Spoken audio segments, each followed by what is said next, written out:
fandom, at the very basic level, is one of the dominant modes of engagement online. Fandom is something that has become really pervasive. Whatever your interest is, you can probably find a community of people into that same thing. We're in a culture that I read you, you read me. We're all in it together. It's a smaller community, much more personalized. If you want to be in fandom, fandom wants you.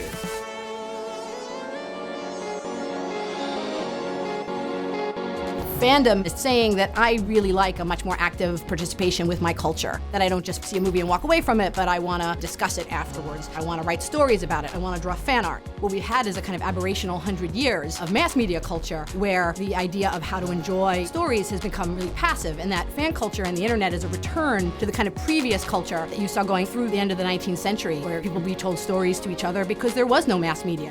Fans are drawn to texts and universes that are really complex. Creative worlds where you get a sense that what you saw was only the merest sliver of what was possible. And so one of the things that fans do is like to explore the cultural levels of the universe, adding different kinds of characters, more representative characters, by giving bigger roles to women, by creating different kinds of roles for queer people and racial minorities, for portraying disabled people. So all of these have been really important locuses for people to come together and to tell stories that express political values, social values, cultural values that are very different from what the mass market can offer. And so to self-identify as a fan is to say that you're interested in engaging culture in this really broad and rich way.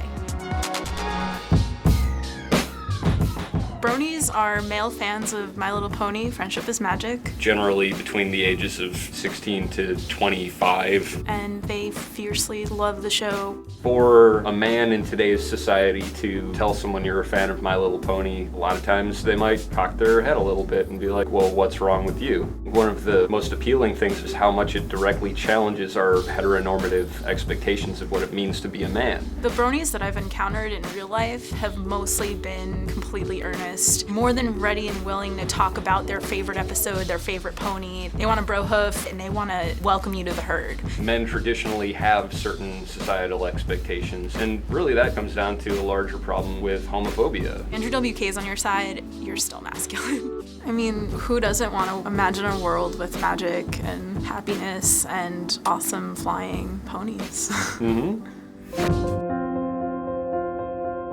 We've got this very heavily gender-segregated world we're living in America, and I think a lot of women are drawn to Transformers because we can step outside that.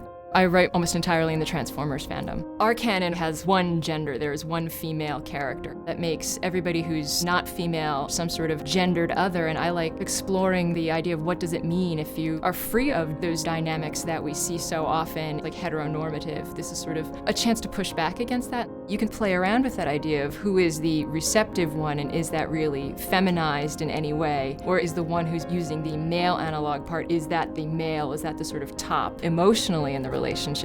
To use the idea of domination and control and sort of re-inscribe those tropes. It really allows for that kind of thing when we're taking, in a sense, gender norms that we are living with. In fandom, we're a community. We are no longer inscribed in that men do this and women do this. It's everybody is, in a sense, gender equal. Homies arose out of the Aurora shooting tragedy. After it happened, on Tumblr, a group of people in their Fannish engagement started to post strange Photoshop stuff that seemed to be in support of James Holmes, who was the shooter. Within a few hours of that, BuzzFeed posted a listicle about, look at all the stuff that the homies are doing. And then suddenly it became a story. Originally it was about 6 to 10 people, but the way that it was reported, it sounded like there were tens of thousands of people. The resulting media attention meant that more people were going to be brought to that space. And the media attention guaranteed that the homie phenomenon would turn into a trollish phenomenon. One of the great facilitators of community is having an outside, that you can only define a community in terms of borders. And so with homies, they were playing into that trope in an extreme way where only a handful of people would get it. I would argue a lot of trollish behavior is actually a kind of fandom. So where do we draw that line? How do we cordon off what's Fannish and what's not? It's really important to consider that spectrum because it's what people do online.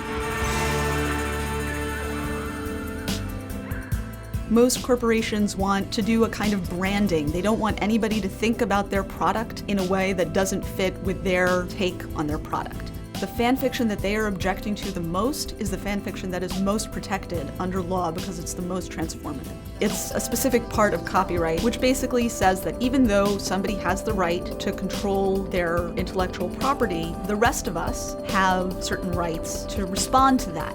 Whether it takes the original work and does something different, changes the meaning of it, changes the form of it, as opposed to simply copying.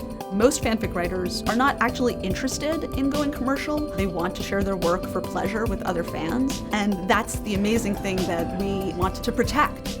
If you're a fan who's doing this just for love, and you get a cease and desist on Warner Brothers letterhead saying you are going to be sued, every violation has a $150,000 fine, you're like, oh my god, I have to take all my fanfiction off the internet, I have to erase my website, I have to vanish completely. Except of course, these stories that entertainment corporations tell enter our consciousness. You can't say don't have Harry and Hermione get together. You can't tell people not to have that thought. That's why fan culture is important, to be able to nurture our creativity and share our stories and our art with other people. Why wouldn't we value that? Why wouldn't we let people have this kind of expression?